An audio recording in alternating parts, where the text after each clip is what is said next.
President Vladimir পুতিনের হেলিকপ্টারকে নিশানা করেছে ইউক্রেন। দেশটি তার হেলিকপ্টারে একের পর এক ড্রোন হামলা চালিয়েছে। তবে আকাশ প্রতিরক্ষার মাধ্যমে এসব ড্রোনের মোকাবেলা করা হয়েছে বলে জানিয়েছে রাশিয়া। সোমবার ভারতীয় সংবাদ মাধ্যম এনডিডিপির এক প্রতিবেদনে এ তথ্য জানানো হয়েছে। তার হেলিকপ্টারের উপর ইউক্রেন কর্তৃক একটি সম্ভাব্য হত্যা প্রচেষ্টা ব্যর্থ করে দেওয়া হয়েছে বলে দাবি করেছে রাশিয়ার একজন সামরিক কর্মকর্তা।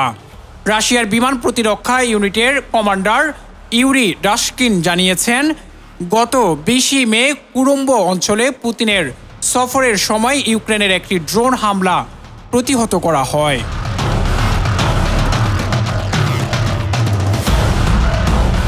কমান্ডার ডাশকিন জানান, 20 থেকে 22 মে পর্যন্ত রাশিয়া ইউক্রেনের ব্যাপক ড্রোন হামলার মুখে পড়ে, যেখানে রাশিয়ার বিমান প্রতিরক্ষা ব্যবস্থা প্রায় 1170টি ড্রোন ধ্বংস করে।